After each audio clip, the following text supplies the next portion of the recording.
Going live. It's live. No, don't do that. Dude, these people are watching Old World Florida. Are we live?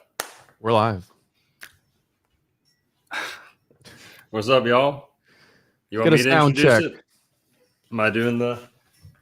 What are you doing? You want me to handle these hoes, or you got it? Should we play the intro? Do we have an intro? We do. Let's hit it. Let's do it. Let me remember how to do this. Get up in that. Hold on. Uh-oh, here we go. Hit the intro real quick. Hit him with the...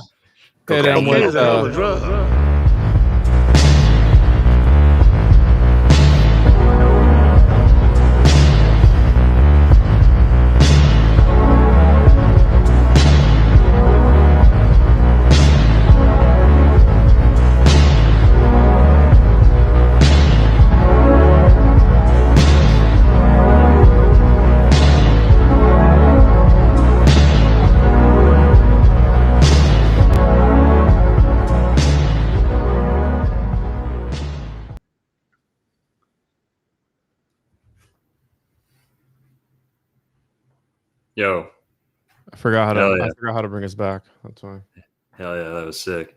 No, it's not new. That's an old intro, guys. That's an OG intro. Yeah, we got to make a longer one, dude. You got to make somebody do a beat and stuff like that. But what's up, dude? Yeah. Doing good, man. Good to see you. Good to be back in the back co-piloting with you, serving up some hot gravy. Oof. Now we're on the heels of a little bit of a Juan had a bit of an interesting guest recently, so I know people are hoping to give him a chance on whether they'll ever watch him again or not. So hopefully we can warm people back up to that. But no, just kidding. Everyone show some support for Juan, guys. I said, what's Juan still doing in America, bro? We're from the Trash Island, and the Trash Island is part of America. So I'm American, baby. Yeah. So I ain't going anywhere anytime soon. Juan's off to me. No worries. The Puerto Rican won't steal tires on cars.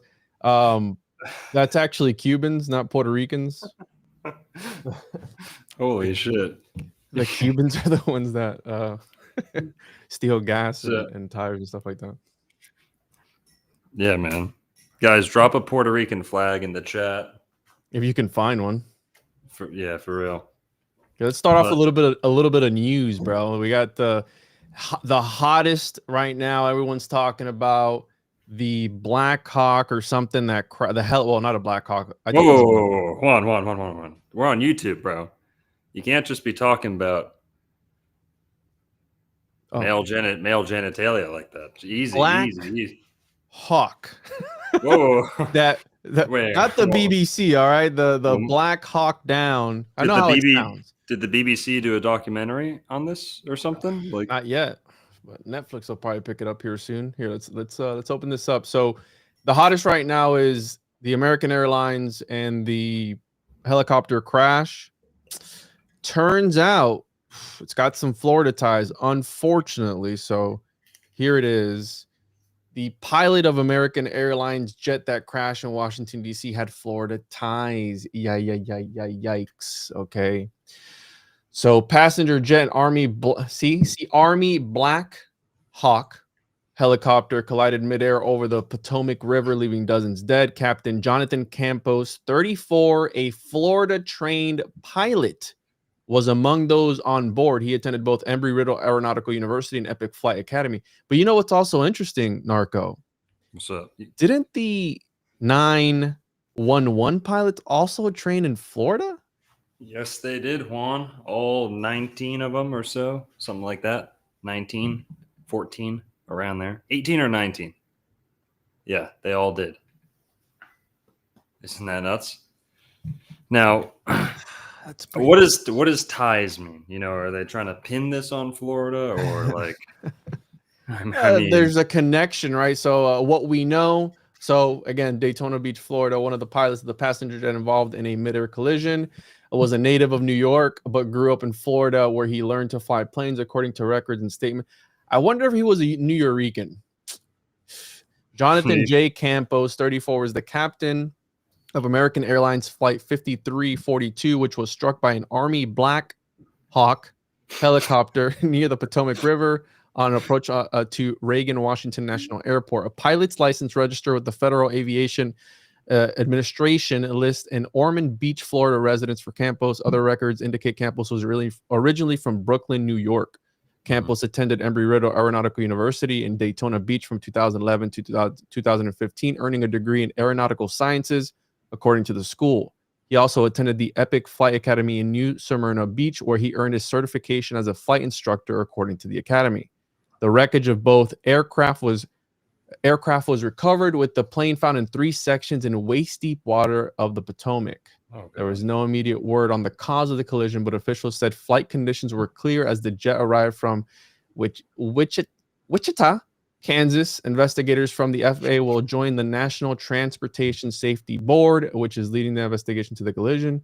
What we know, it's still under investigation, but of course, there could be a Florida man to blame. My heart goes out to all the families too that lost people, because it had 60 passengers in there, and 3 soldiers were on board the helicopter. At least 20. Yeah, this DEI stuff is getting absurd. Okay, we all know. Just let's cut this shit. We all know if that was a White Hawk, things would have been okay. Shut That was a White Hawk helicopter. Oh man, we would not be in this predicament. If it was Mike Hawk, it would have been different, dude. So in all 64, if all 64 people on board the plane were killed, it would be the deadliest U.S. airline crash since November 12, 2001, when an American Airlines flight crashed into a residential area of Bell Harbor, New York, just after takeoff from Kennedy Airport, killing all 260 people on board. Damn, dude. That's crazy. So since 2001, I should be more reverent. R.I.P. Yeah, everyone. That's terrible. I wonder if this dude was Puerto Rican, man. Look at him. Is that him? Yeah, that's him. Yeah. So zoom in. It's Facebook. I think he's Puerto Rican, bro. Damn. Oh, you can't see that. Hold up. Yeah, we can't see it. Let me share my window. I think he might be Puerto Rican, dude. Mm-hmm. Okay. Do you have a good Rican radar? Kind of looks like you, bro. Not gonna lie. That's bro. Very distinct looking people. You know what I'm saying? Like, is not. What was his name? Jonathan Campos. Yeah, Campos. Yeah, come on. Florida to New York. Yeah, 100%. Probably Puerto Rican. Probably Puerto Rican. Yeah, 100%. So that's the connection there. Why should you care if confirmed this would be the deadliest? I already read that. Blah, blah, blah. So again, Florida ties. Now, we were looking for like news and stuff like that to talk about. We're going to obviously be covering the Florida's death train. Yeah. The Brightline. Yeah, we should started off with that. Yeah. Which, looking back at these videos, dude, what if people are just, think about it, right? So Locomotive, Loco, Crazy, Pandemic, Pandemonium, Panic. The Florida man archetype is known for that, right? He's a little crazy, he's a little loco, and there's people literally driving into this thing. Yeah. Right, like head on. But I want to talk first about whatever this is, because these people over at clickorlando.com, I'm scrolling through here to look at these stories, and look at what I see, dude. Is the fabled Garden of Eden really in Florida? They're watching the channel, dude. Click on it. Yeah, they are. They're not giving me any credit. Fucking. I've never seen you talk about this. Torreya State Park has trees that are among the rarest, oldest worldwide. Have you talked about this? Have you talked about that, bro? Talked about this, bro? Oh no. Are you kidding me? Have you ever looked at my channel? I don't. No. Jesus, some type of friend, some friend Juan is, huh? I'm just being honest, bro. Yeah. What? Honesty goes a long way. I could have lied to you and be like, bro, yeah, I missed it, man. I didn't watch that video, and that's it. I could have lied to you. Come on, bro. Listen. It's the Puerto Rican in me. I can't tell lies. Old World Florida. This is what Old World Florida boils down to. Okay. 25% vegan propaganda. 25% who's the man? According to one man, the Sunshine State is also home of the fabled garden. Who is this man? You're tripping, dude. It's E.E. Calloway. It's on my channel all the time. And so, yeah, half the channel is Atlantis. Half the channel is Garden of Eden. How have you not noticed this? This is so insulting. But listen, I've put out a whole audiobook on this. It's called In the Beginning, which is by E.E. Calloway, Florida's 1936 Republican candidate for governor. And he believed, he taught, he asserted that Florida was the Garden of Eden, as described in the book of Genesis. He meant it. He was dead serious. He was in very high social and professional standing before he wrote this. But most of that went into the book In the Beginning, 1966, never really got circulated too much, never really took off. Well, we're in the process of republishing that book right now. So that book is going to be out in 2025. And there'll be a lot more people talking about it then, mark my words. But in the last 2 years, I've talked about this a lot. I'm surprised you haven't noticed. Or maybe you got confused because Torreya State Park, sometimes I say the whole state of Florida is the Garden of Eden. It's a little confusing sometimes. Is this where the gopher wood is? Yes. Exactly. Oh, okay. Then I've seen that video with the old man with the cool hat. Yeah. Yeah, I've seen that. But I've never heard this name, Torreya. That's why I'm saying that oh, here he is. Is this him? Oldest but crucial conclusion. Yeah, L.V. Calloway, minister and yeah, I've seen the video. I've seen the videos, dude. Come on, man. L.V. Calloway. Damn. Now, yeah, dude, have me on for an episode. We'll do a whole talk just about that if you want. I'll break it all down. I'm always down, bro. We're putting the book out about it. All right, so this is old news. We've already known about this. So tell the people over at Click Orlando, check out the Old World Florida. Yeah, but they just posted this. What's crazy is it's been accelerating and accelerating. God's trying to get this out to the people. We're working on this behind the scenes, and since we've been working on it behind the scenes, multiple outlets have been putting this out. They're not crediting me. I don't know if they found it through me. It would be hard to imagine they found it without going through my YouTube channel or heard about it from a friend who watched. But they definitely watch over there, bro. The theory kind of dried up in like the 80s. Some people grew up learning about it in Florida, but other than that, dare I say, I'm going to pat myself on the back here a little bit. Okay. That I helped repopularize that, and we're going to republish it, and we're going to do it justice. LV's going to be proud of us. He's going to be proud of Florida. He's proud of all you guys for listening and entertaining this stuff too. We all appreciate that.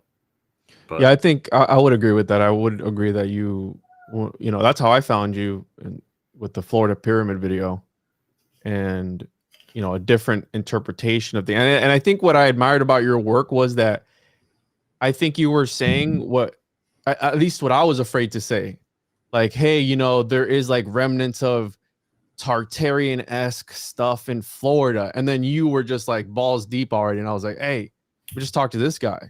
And that's like why I had reached out, because I was like, I've been kind of wanting to pinpoint this about Florida, but I've never, like, I didn't know how to go about it. And you were like, yeah, these mountains, brother, they're pyramids. And I'm like, oh, damn, and you just ran with it.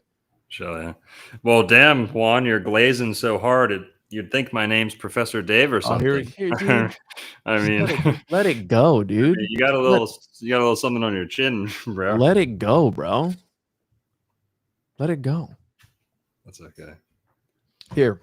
It's all water under the bridge. Flat, non-curving water under the bridge.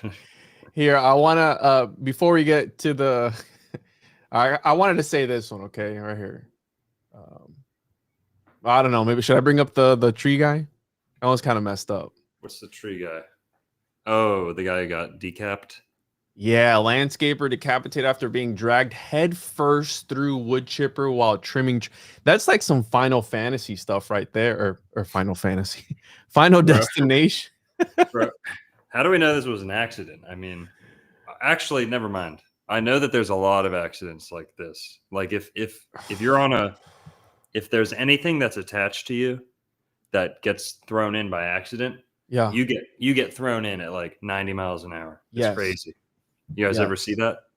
But whatever. Oh man, at the Ocean Ridge Town Hall in Miami, that's a way to go, man. Going head first. I mean, I think you'd be out pretty quickly. Imagine going in legs first. I think that's worse. Like if you ever get, I don't know if you've seen like bear attacks with the grizzly bears that attack people and they eat them from the dick up, like that. Oh my god. Would be a wild way to go. You want to go head first, right? Yeah, if I had to choose, like, hey, if you had a crocodile or something chomp at you, would you want it to do you dick first or head first? Like, if you had to pick, if you had like no other choice, what would you pick? You'd head first, right? Like crush my head, whatever, and get it over with. Well, you know what? See, my problem is that I've done so much Kundalini yoga. There you go. I've done so much Kundalini yoga that my full consciousness is in the tip of my penis. So I'd actually, my head could be gone and I'd be fully functional. Here we go. All right. So I'd probably have to think about that, the wood chipper predicament. Yeah, no, that's it's pretty bad. I'm actually more heart chakra centered. So yeah, I'm sure you are. Okay, here, let's play this. Today it's gonna get dark. You know, this is just, we're just easing you guys in because it's dark. I mean, we're talking about Florida's death train. It's not about miles per gallon when it comes to the Brightline. It's about kills per gallon, essentially, because it's got the highest kill. It's got the highest what is it, KO or something, kill rate of any other kill per mile. Kill per miles, yeah. So every 37,000 miles, at least one person dies, sometimes back to back. So, and the next train that's in California that is, you know, essentially unaliving people is in California every 108,000 miles. So we're talking about, the statistics are pointing that the Brightline is a predator at the top of its food chain. So, dude, how crazy is that, right? Can we look at the headline? Do we have a headline that says like 108 dead or something? Any of them? Here, let's break it down for people, for people to catch up a little bit. The Brightline is a train in Florida that goes from, I think, Miami up to Orlando, maybe a little farther north, I forget, but primarily from Miami to Orlando. It's very quick. It's kind of like, it's not, I don't know what the technology is, but it's like the bullet train almost. Nowhere near as fast, but it's like a step up from the tri-rail that we have in Florida. So there's the tri-rail, which kind of does a lot of the same track up the east coast of Florida, southeast coast. But the Brightline is recent. I think it's only like 5 years old or so. It's a pretty new thing. Yeah, I got the history on it. My computer's bugging out right now. Hold on. Okay. Pop in whenever. But the Brightline was kind of advertised as like a faster, safer, more convenient. You know, oh, the stations are going to be nicer. It's going to be more professional. You know, you can, whatever. We already have a train. We have the tri-rail. It's not super fast. It's fast enough. It goes as fast as about as fast as a car on the highway. So I think it tops out at like 60 miles an hour or something. The Brightline goes a little bit faster. I think the average speed is 69 on the Brightline. Hey. And it can go up to a little higher than that, maybe. So it's not crazy faster, but it is faster than our normal train. So we can get into the history a little bit more, but what the main thing is that we've had a tri-rail here in Florida. Same area, almost the same path too. It barely killed anyone. It didn't hit many cars. Now, maybe it's been hundreds in, the many years that it's been a thing. But the Brightline is only a couple years old. Started in 2012. Development. Okay, so it didn't open until 2018 or 2022. It's not that old. But in that short time, it has killed way more people than any train in America, like per mile of track. It's the deadliest train in America, one of the deadliest trains on Earth. But why is it so deadly? There's another train that's what I'm saying. It goes up and down all the time. It's not nowhere near as deadly. Everybody knows to stop for the tracks, but there's a couple other things.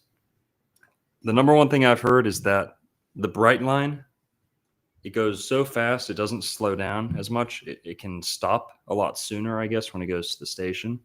But when it's going fast, the arms on like the crossings, they go down at like very close to the last second.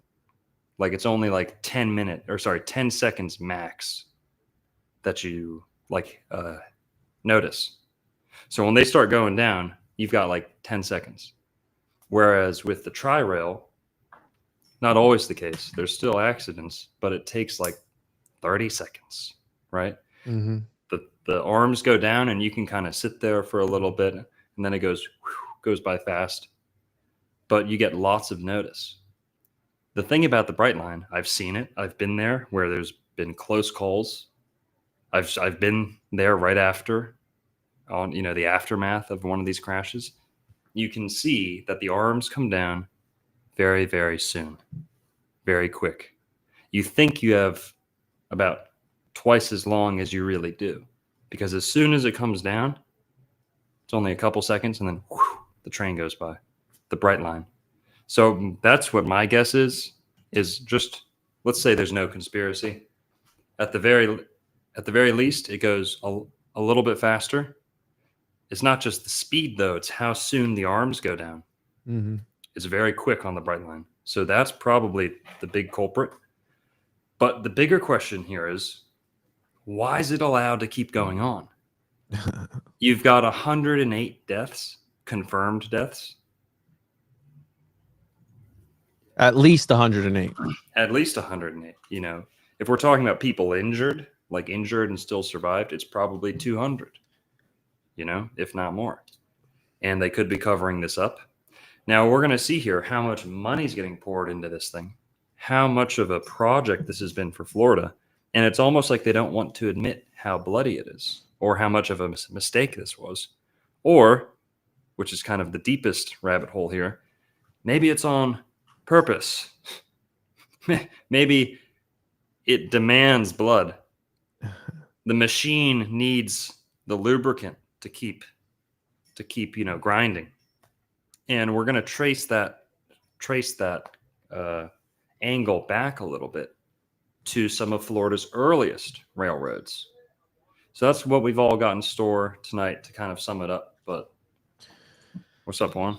So the Charlie Crist, who was the governor of Florida at one point, right? I think he was the 44th governor of Florida at one point? I don't know, something like that. He was actually very against bringing the Brightline. He kept shooting it down. Like they kept trying to bring it, and they kept shooting it down. I believe it was him. Rick Scott rejected high-speed rail. Charlie Crist all aboard is receiving millions.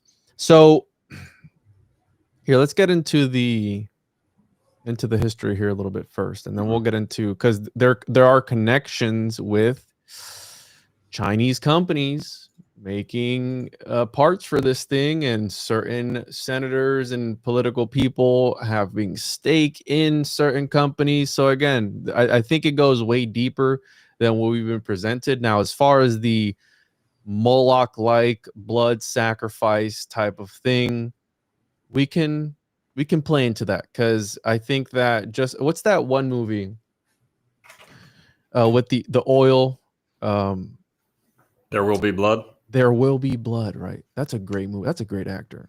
Yeah. It reminds me of that, almost like they need sacrifice to kind of sort of keep it going, right? Like, you know, this Ouroboros, if you will, which, by the way, the first railroads were connected 100% to John D. Rockefeller, the the number one in oil, your Standard Oil, right? So all the players that had their hands in Florida were related to Standard Oil in one way, shape, or form, even after the fact. So Brightline, what's interesting about Brightline is that it's the only privately owned and operated intercity passenger railroad in the United States. Can you say that one more time? That's a big one. A little slower. Is the only privately owned and operated intercity passenger railroad in the United States. The only one. Okay. Wow. And this Fortress Investment Group has ties to BlackRock, okay, which everyone always talks about Wall Street and BlackRock and all these other guys. Now, the controversy was, hey, should they be able to tap into taxpayer money to fund this or not? You know, where are they going to get the money from, et cetera, et cetera. So that's where, you know, it comes in that these governors were kind of opposing it. And the ones that were for it kind of had their hand in the cookie jar and they wanted their cake and eat it too, you know, type of thing. So construction began November 2014 and the route began revenue service in January of 2018, initially between Fort Lauderdale and West Palm Beach. The Miami to Fort Lauderdale segment began revenue service in May of that year. Infill stations at Aventura and Boca Raton opened in December 2022. And the West Palm Beach to Orlando segment began revenue service in September of 2023. So that's fairly recently. You know, we just hit 2025, so not that long ago. And their ultimate goal is to connect it to Tampa, right? St. Pete, wherever it is over there. So it seems like, right, as long as you stay within this thing. Can we full screen the other window there, please? Oh, I'm sorry. I thought it was already big. That's right. Here. So again, this is just I'm just throwing stuff out there. All right. This is just, you know, just having fun, right? Some stuff here. So due to having a number of railroad crossings in built up areas, there have been numerous incidences of motorists, pedestrians, and cyclists being on the tracks when a train passed, several of them resulting in fatalities. I'll give you a hint. It's probably the guy on the bicycle that didn't make it. Over 100 deaths have been connected to Brightline operations since 2017. So since it started operating. According to AP analysis, as of February 2022, the train averaged one death per, I misspoke earlier, 35,000 miles traveled, the highest rate in the nation. Notable incidences include a 27-year-old Pompano Beach and 56-year-old in Hollywood being killed within a 2-day period in April of 2022. A viral video from April 2023 showing a Brightline locomotive colliding with a trailer of luxury cars, which we have a video of, and a fatality on September 28, 2023, just days after the line was extended to Orlando. 3 people were killed in 2 separate accidents on January 10th and 12th, 2024 at the same crossing in Melbourne. There have, however, been no onboard fatalities as a consequence of accidents. Someone said new movie coming out, Sunpiercer. Yeah, Snowpiercer. That's a great movie, dude. Have you watched it yet? With the guy Captain America, what's his name? No, I haven't watched it. You told me to. My bad. Chris Evans. Yes, the train can't stop or else it'll freeze over. But there's a connection with Willy Wonka and the Chocolate Factory and all that. So the next most deadly train has 1 death every 103,000, and I believe that was in California. I don't have the name, but we'll pull it up here in a little bit. So here's where Henry Flagler, Standard Oil, and all these guys come into play. Okay, the Florida East Coast Railway, FEC, Class 2 railroad operating in the U.S. state of Florida, currently owned by, this is interesting, bro, Grupo Mexico owns it. What? Yeah, Como se dice? Grupo Mexico. Okay, so No apparently that no me gusta. Okay, I'll just. apparently that's a Mexican conglomerate or something like that. Some huge company that owns it. I guess the Mexicans, that cartel fund. I don't know. Anyways, built primarily in the last quarter of the 19th century and the first decade of the 20th century, the FEC was a project of Standard Oil principal Henry Flagler. We've covered Flagler numerous times on this channel. One of the daddies of Florida, essentially, the guy that really pushed through the last frontier. He saw a vision in Florida and he committed to it. And essentially, when it was done, he passed on. He's like, hey, my work here is done. And that's when he had passed on. He originally visited Florida with his first wife, Mary, who sought assistance with the health issues she faced. A key strategist who worked closely with John D. Rockefeller. He was John D. Rockefeller's right-hand man. Building the Standard Oil Trust, Flagler noted both great potential and a lack of services during a stay at St. Augustine. Can you put our faces back on this just a little bit? Yeah, bingo. Thank you. You like that? You want us here? You want us there? Or where you want us? Right here? No, because like the premiere thing's on the bottom right corner. Oh, all right. Anywhere other than bottom right hand corner. So he subsequently began what amounted to his second career, developing resorts, industries, and communities all along Florida shores, abutting the Atlantic Ocean. Now, what they're best known for, which I think you can still see remnants of if you go to, I think, Key West, building the railroad to Key West. Reason for that was because in 1912, and the reason for that, they wanted a deep I guess deep ocean, deep water port for what? Deep the Spanish deep water port. Yeah, exactly. For war purposes. Oh well, defense. Sure. And did you know that St. Augustine had like, I think it was like 4,000 people, the population. Tampa was like 4,000. Miami was like 2,000. And Key West at the time had 22,000 people living in it. Like Key West was thriving. Oh, yeah. At the beginning. Yeah. In 1820 or so, there was not a single permanent resident in Key West or any of the Florida Keys, European resident. In 1830, it was the richest city in America. Now, isn't that crazy? Now, I forget what metric they were using that by, but richest city in America per like individual wealth, like the average Key West inhabitant. Crazy stuff. Piracy has a little bit to do with that, shipwrecking and things like that. But there is the thing that stuck out to me was, okay, you got 20,000, 30,000 people living in Key West. There's no bridge. There's no railroad. How do you get down there? Well, just boat. Okay, so one of Florida's most inhabited and richest cities is only accessible by boat. Okay. Jekyll Island was kind of like that too a little bit. But then when you realize that the railroad got there in, I don't know, 1918 or 1920 or whatever, when the railroad gets down there. 1912, completed in 1912. 1912, thank you. When the railroad gets down there, okay, the population almost cuts in half. Meaning there were so many people in Key West, it's like as soon as they had an opportunity to leave, everyone left. Instead of the population doubling, it almost got cut in half. Now, what does that have to do? Why did everyone want to leave so bad? Did the train bring a lot of, difficulties, disease, or, a new way of life or something? Who knows? But that maybe better accessibility to the mainland. I mean, if we're being logical, right? Yeah, well, probably just a lot of people who were born there and couldn't leave because they didn't have a boat. And then once the train gets down there, everyone can leave. But it's mysterious because you have the wealth being a factor. You have Commodore Porter too. I think that was his name. Commodore Porter. There was a period where Key West was under martial law, and the U.S. Navy took it over. But it wasn't just the Navy; it was one kind of renegade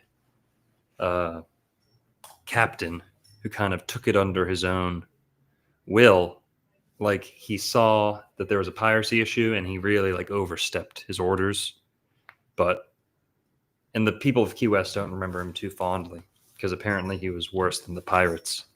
He was more cruel than the pirates. Ruled Key West with an iron fist for a couple of years. And yeah.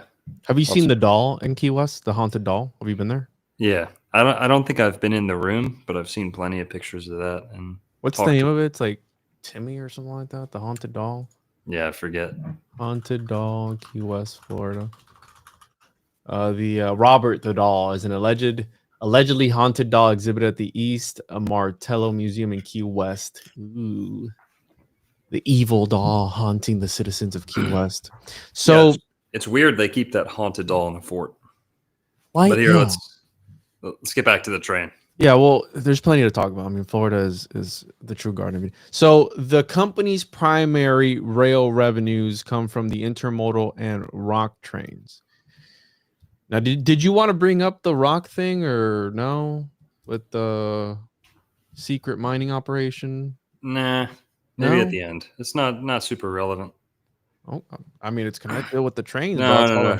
Juan. Bro, listen. Juan, we didn't get permission to talk about that. Okay. It's only $800 million. Yeah, 100%. Yeah, that's fine. Our handlers didn't approve that story for tonight. Gotcha, dude. And gotcha. All right. So you want to talk about the phosphorus? Professor Dave said keep that one till next week. Okay.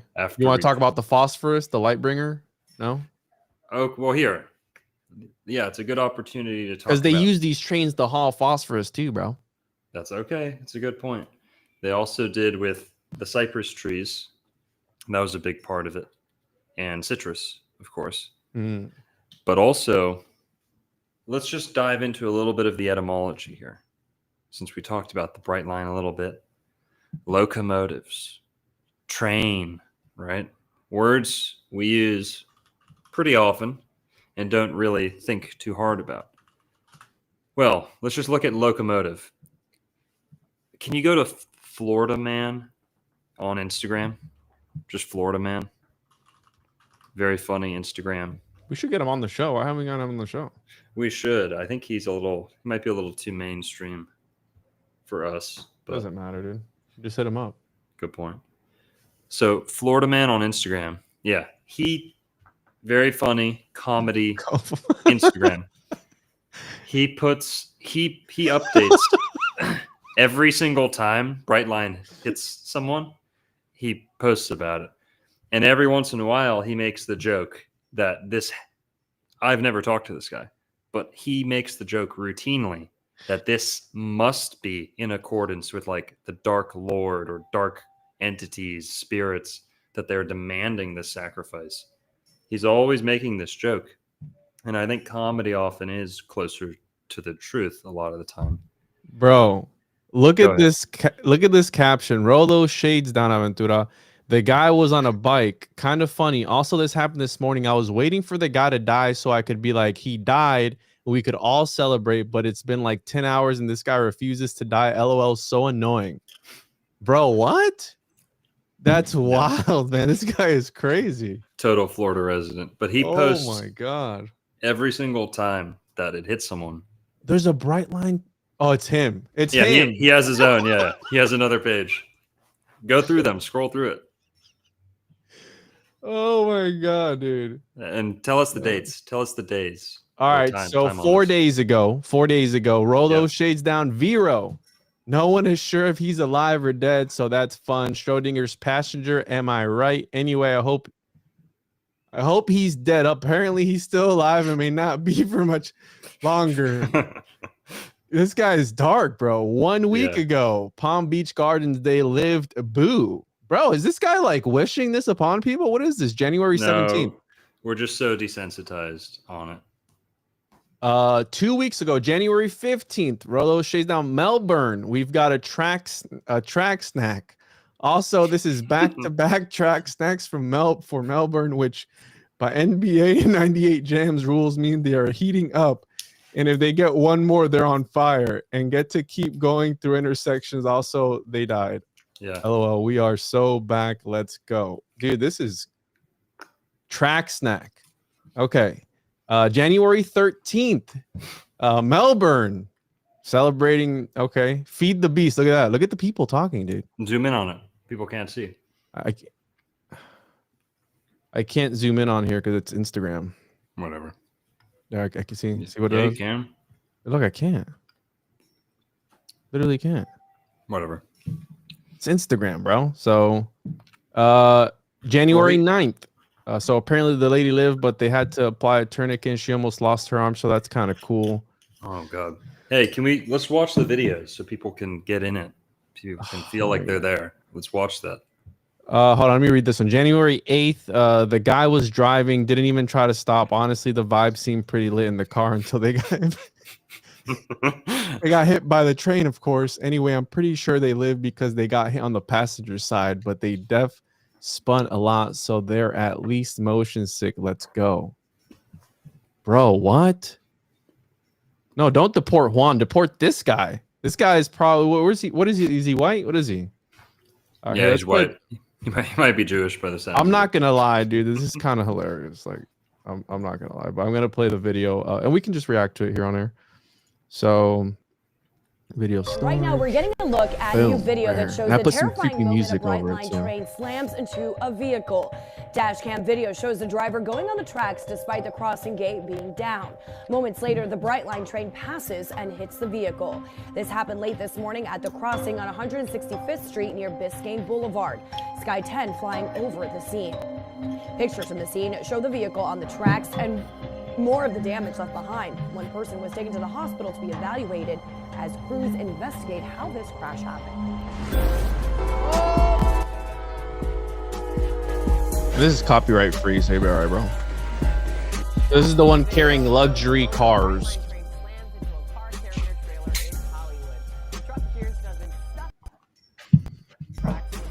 To give this guy, some slack. Car carriers, they're so low to the ground. Sometimes they get stuck, right? Whenever you cross over railroad tracks, they're kind of always jacked up. And usually low boys or detachable goosenecks, trucks like that, they get stuck and they can't do anything. So there's that with this guy, at least. I think he was stuck. Legitimately couldn't do anything. But some of these other ones are going to be like, was that preventable? Probably. Yikes. Here's another one. Oh, here we go. Is this the guy on the bike? Please no, don't be the bike is towards the end. The guy's towards the end. Oh, this is the fucking fire truck. Dude. 15. Let's pull this one up because this one was really recent, 3 weeks ago. So Brightline crashes into fire truck, and I think one of the firemen died, or there was at least so Delray Beach fire chief suspended for pending probe at Brightline crash into fire truck. So there was at least I want to say, I thought I had read 15 people injured on this one. 15 hurt in Florida. That's crazy. When train hits fire truck that drove onto tracks after another train passed. Yeah, and this kind of shows that, there's like, what, 5 guys in that truck? And at least. The guy who's driving knows what the fuck he's doing. Like, you'd hope so. This kind of shows that it's not like a driver problem. Like it really is kind of a Brightline problem. Whatever they're doing isn't working. Like, yes, some might have been suicides, some might have been people get stuck, but whatever they're doing isn't working. Like, there's not enough notice, right? They can't hit the brakes that quick, and people don't think that they have so short to react. Such little time to react. Yeah, but also, dude, if the arms are down, don't cross. I mean, no, but it goes down. No, like, bro. Some of these people. Okay, but sometimes traffic is. I'm with you, dude. Tons of idiots out there. Tons. Complete idiots. But I know that this is destroying way more cars than Tri-Rail ever did. So there's got to be something up. Yeah. If you're in the kind of crossing and you're kind of like boxed in traffic, right? And the arms go down, like you only have 5 or 10. Come on, you only have. Okay, that was probably an idiot. He had time. Look at these people.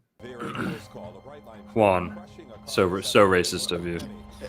Dude, whatever. You know what I meant. That is their culture. Not these. You know what I meant. It's not like. All right, listen, dude. Yo, sugar-free Jimmy Fallon, what's up? Mario Lopez and Jimmy Fallon had a baby.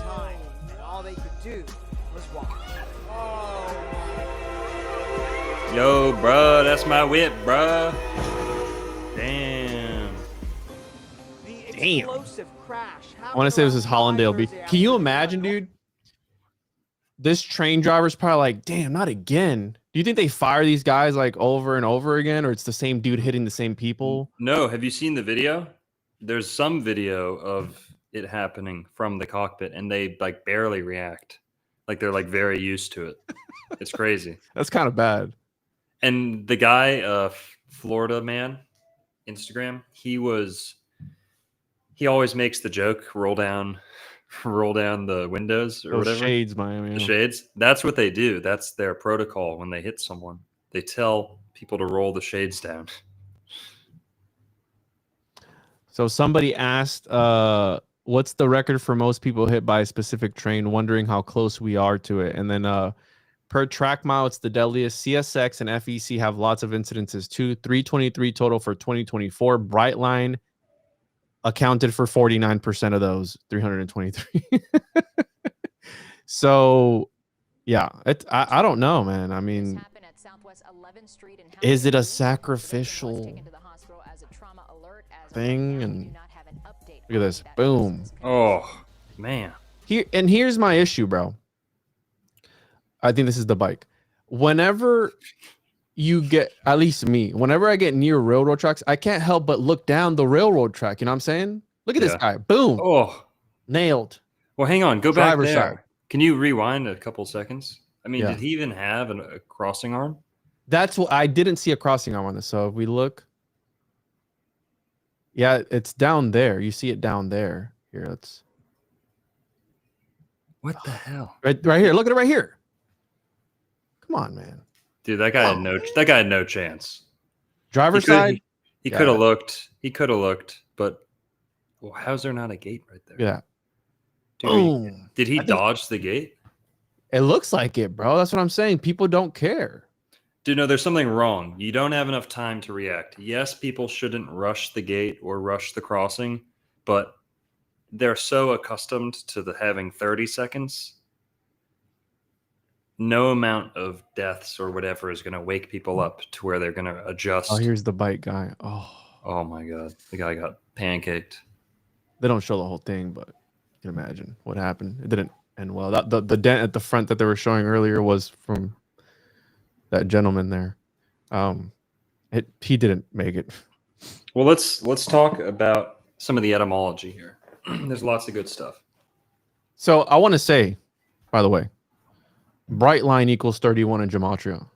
Ooh, does it? And so does fake and gay. So okay. I just need you to know that, okay?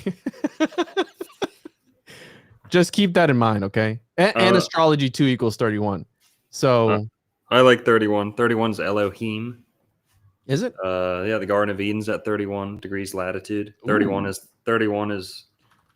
the largest number of days that there can be in a month. Because any higher would challenge the degrees of masonry. Does that make sense? 32, 33. 32 is the highest. 33 is honorary. Doesn't count. So really quickly, Narco, like looking at what we just looked at, right? We can talk about the conspiracy of, is this a sort of, if there's so many different accidents is happening. It's obviously an issue, right? They know that this is above normal than the average amount of deaths per mile per train. Yeah. You know, why do they keep it going? They've been sued a ton of times. They were sued by the guy from Virgin Airways for $250 something million because they were supposed to brand the Brightline with Virgin, and they kind of down talked the reputation of the space guy. I forgot his name. Richard Branson. Yeah, he sued them for $253 million and he won. Can we look that up? Can we pull that up? So let's make it a little more evident, the connection between BlackRock and Virgin, so we can show people where the money's kind of coming from.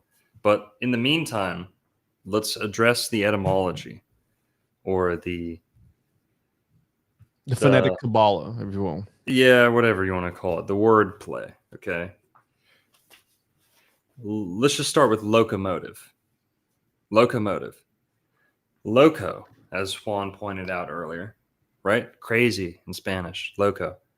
Well, that goes back to Loki.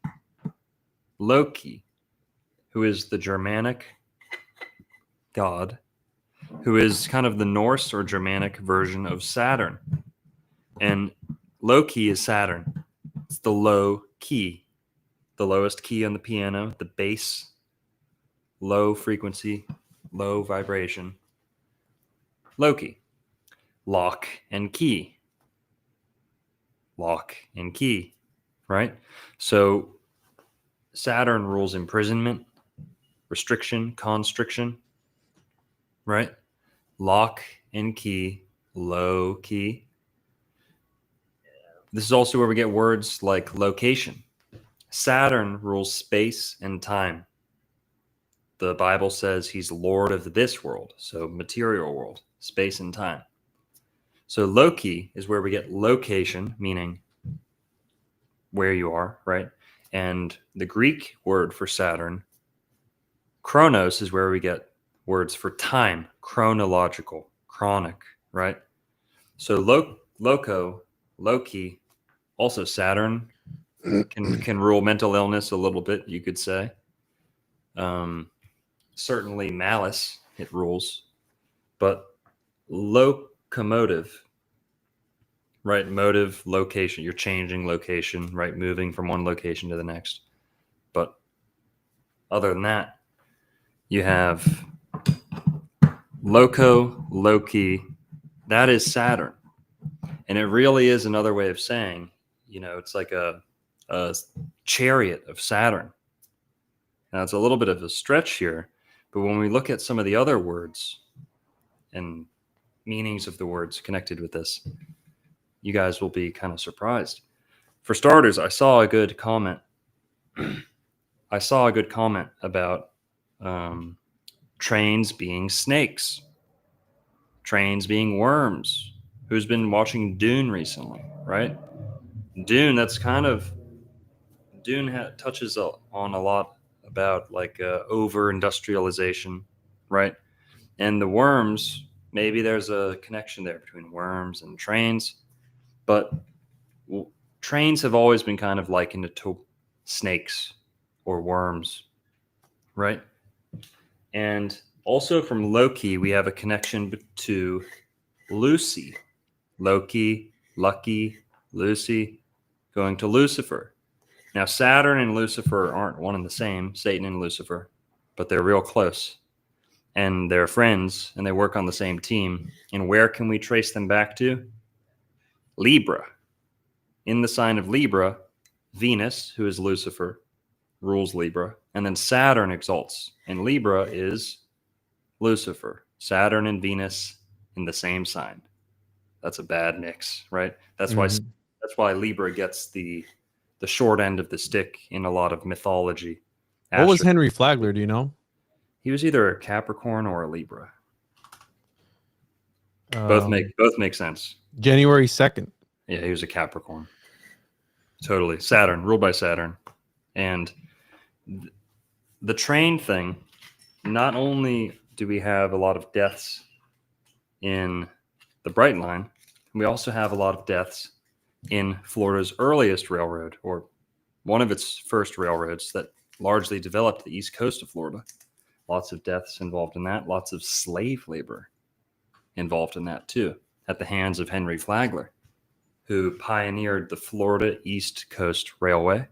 It's worse than that, dude. He used convicts leased from Florida state prisons, from Florida prison camps. The majority of them African American, to clear land for the Royal Palm Hotel, and to build the Florida East Coast Railway from West Palm Beach to Miami. But like against their will, like the prison was okay with it, or the jail was okay with it, but the people didn't. Like today, you can sign up to work in jail, you know, but it's kind of like you consent to it, right? You ask for it. Well, here, let's draw on this snake connection a little bit. I want to tie this more into Saturn and Libra. Now, Libra is said to be the dove or the viper, the animal. The dove or the viper. Aleister Crowley was a Libra. He said, love is the law. Libra rules love and Libra rules the law. He's also quoted as saying, there is love and there is love. There is the serpent and there is the dove. Nice little poetry there, but he's kind of expressing his insights into Libra. And love is the law, the dove and the viper. He's saying one of the animals for Libra is the snake, it's the viper.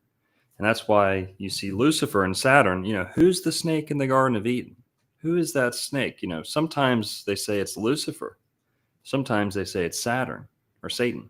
That's later on, but in that first instance, all we know is it's a snake.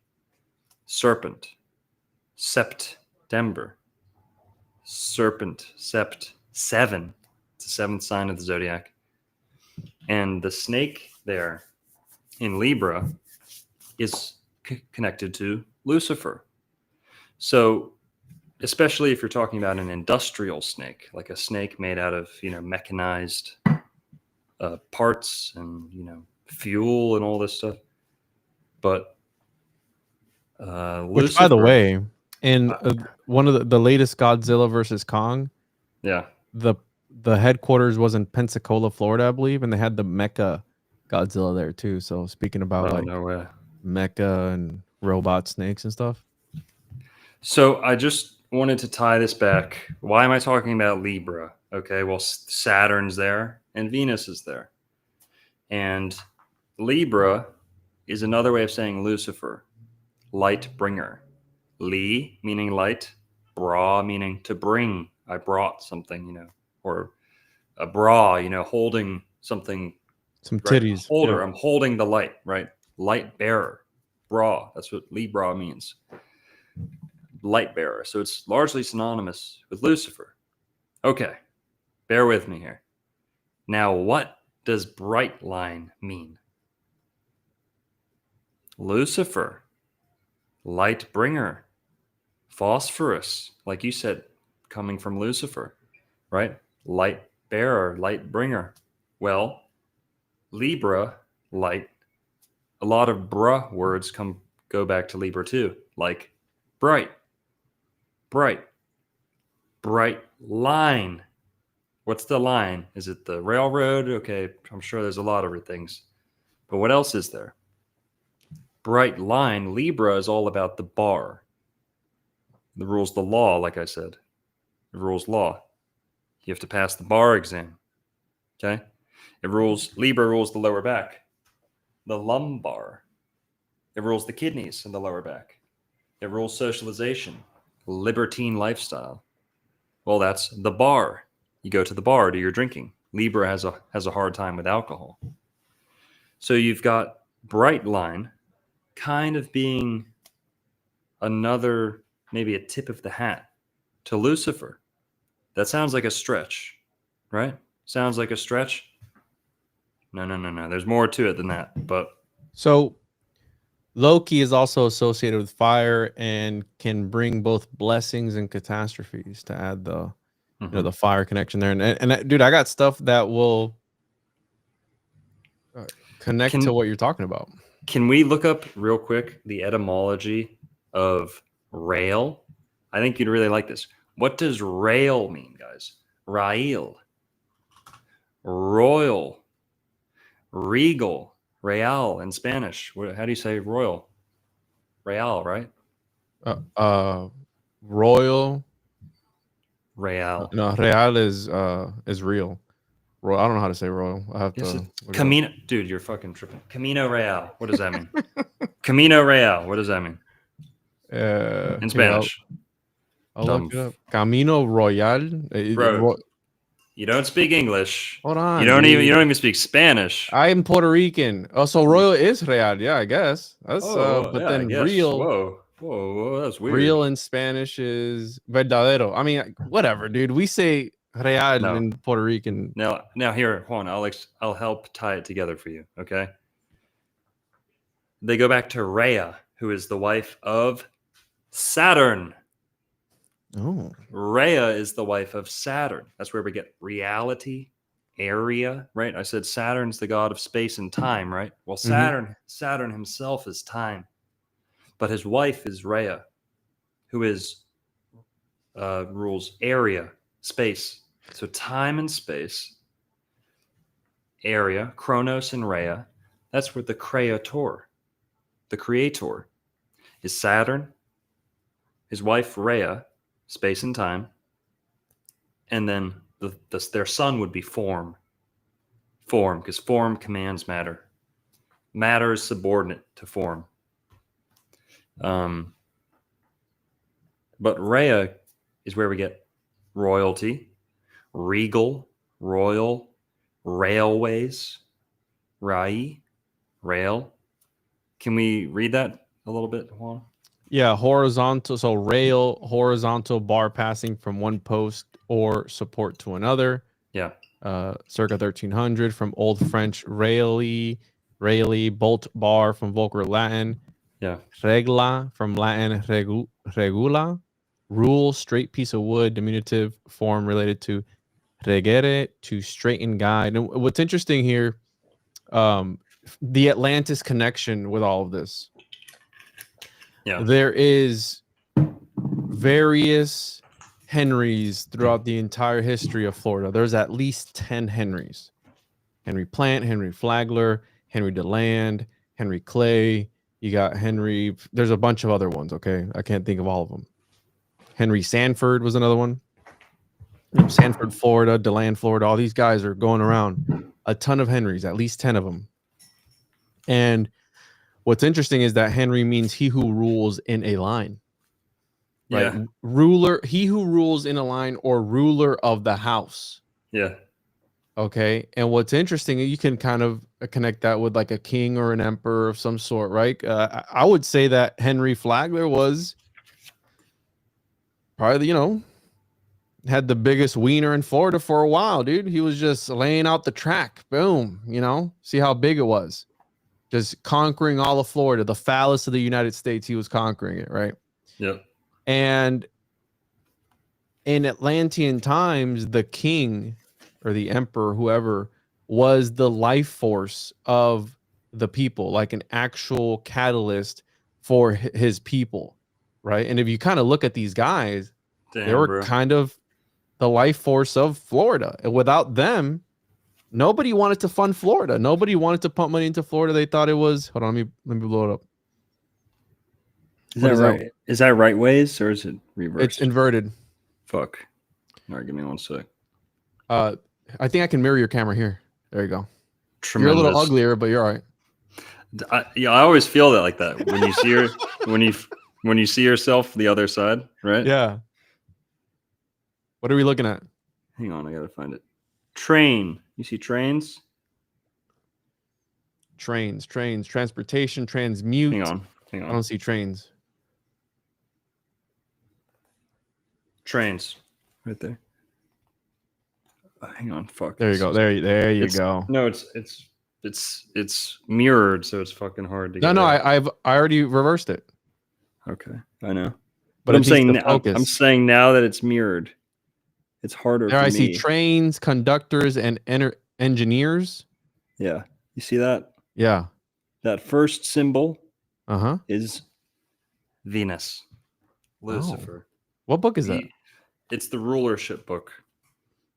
#1 astrological encyclopedia, directory, whatever you want to call it. It's like, it's not a book. You don't read it. It's just a directory, encyclopedia. It's like, any word, you come up with a word and it'll tell you what it's ruled by astrologically. So like bottle, sun, orange juice, it'll tell you what all these things are ruled by astrologically. I would never have guessed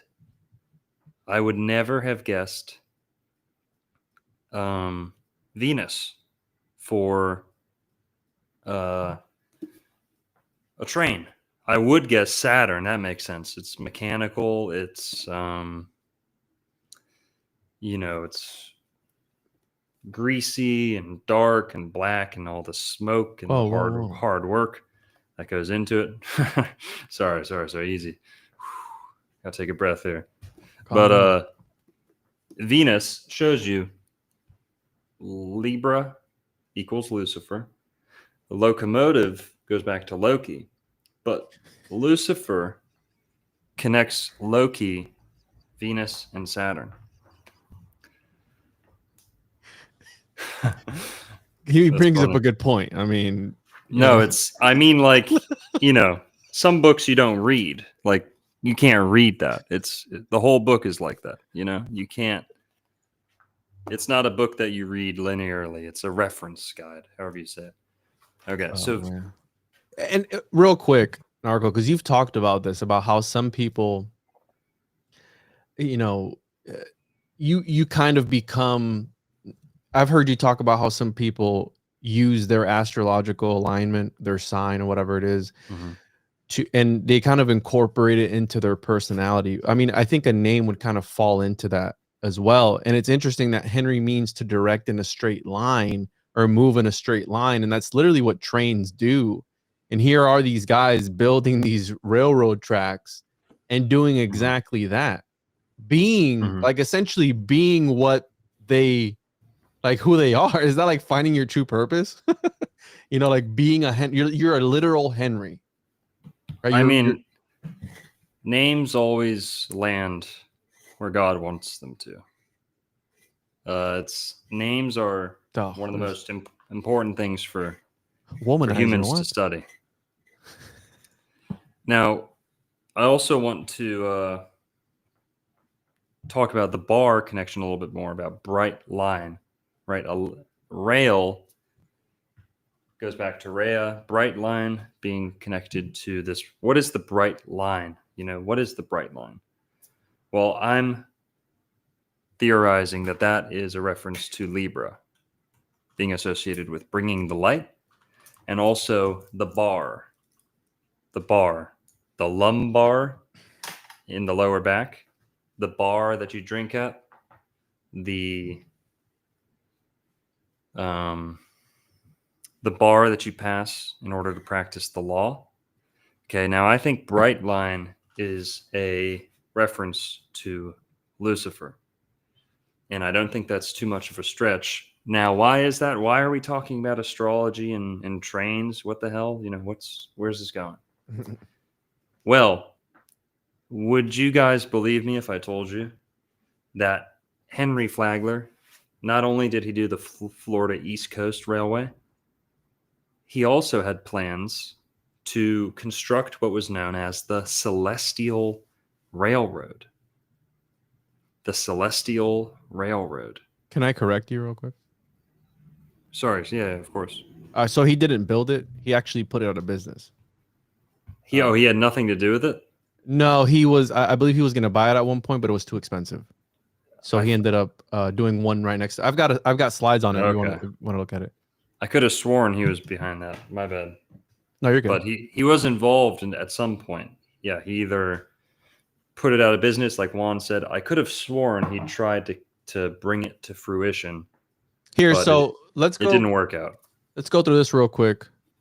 On the kick of astrology and stuff like that, because I have some stuff here that'll kind of corroborate with what you're talking about as far as like the Satan archetype, the Lucifer, which again, I mean, so in folklore, right? Crossroads. Oh yeah. They're oftentimes associated with the devil. Okay, so it represents a location between the worlds, site where supernatural spirits can be contacted and paranormal events can take place. Think about it. These people are dying at the crossroads, right? They're literally crossing. Some are crossing over permanently to the next dimension and never coming to this dimension ever again. Okay, so you have crossroads and also you have railroad crossings and crossroads in the railroads. The most famous story about making a deal with the devil, right? The typical Robert Johnson. Yes, Robert I Johnson love this. I know a playing lot blues. yeah. Right. For those that don't know, he made a deal with the devil to be able to. That's why they call blues the devil's music, because he made a deal with the devil, and I think the devil gave him the guitar, and he could learn. He learned how to play the guitar by the devil's guitar, essentially, right? Yeah. Can I tell some cool stories? Sure. So Robert Johnson was a guitarist. He sang, but he's more well known for his guitar playing. I mean, all the guitarists of the day. I think this was like the 30s. Robert Johnson. I think he was mainly doing his thing in the 30s. I could be wrong, but around there. I think he was a little bit before, like all those guys, Muddy Waters, and the guys who were a little bit before them. But Mississippi Delta blues. And the folklore here is that the blues is kind of the devil's music. Not because it's evil, but because it's kind of sad. And that in order to have good blues songs, you need to have a rocky life. Like you have to have bad shit happen to you. And I'm kind of generalizing and oversimplifying this, but the idea is that in order to make it big in rock and roll, you had to sell your soul. And this is kind of a southeast United States, southern United States. It's like a folklore. And now, since we've had the big explosion of rock music and rap music and whatever, now we're all kind of like very desensitized to the selling your soul for fortune thing or fame or abilities. Well, Robert Johnson, it said that he was a lousy guitar player. Lousy. And I don't even think he had a guitar to start off when he was like 20 or something. Now, he would ask to borrow people's guitars at all these bars around the South, middle of nowhere, dirt road. You have to hitchhike days to get to the next, big city that you're going to sleep at or whatever. This was the life of a traveling musician back then, right? It wasn't like today.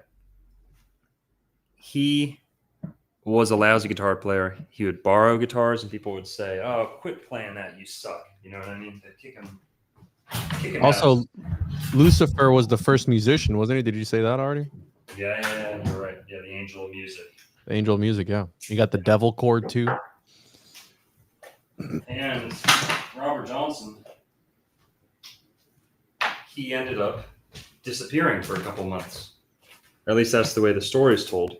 He disappears for a couple months. And someone said he had 6 fingers. Did he really? Robert Johnson, 6 fingers, blues. And by the way, I want to say I'm very proud of you, bro, for fixing your fire alarm thing. By the way, thank you, man. Can you hear me okay? Yeah, you sound good. Okay. Thinking. So Robert Johnson, he disappears. All his friends are like, "Where is he?" Okay. And he shows up going to different bars. He's showing up at bars that people hadn't seen him in a couple months or whatever. Well, he shows up and he's a young guy. He's like 20, early 20s. He shows up and all these guys, all these old jazz cats and, guitarists, they know him and they're like, "Where you been? Where you been?" Well, he Doesn't say as much. He doesn't talk as much as he did before now. He has a different aura about him. We don't believe chat. We fact check chat, by the way. You people saying I believe chat. Whatever. So Robert Johnson shows up and boom, he can play the guitar like nobody's business now. He can shred. All the guys that he used to ask for tips and, try and borrow their guitar to hope if some of their magic might rub off on him. Now he is schooling them. They all want to know his secrets.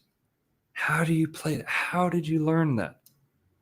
Oh, you're playing the melody and the rhythm at the same time, right? You sound like four people playing guitar, is what all these legends, blues guitar legends, would say to him. And he didn't really have much of an answer.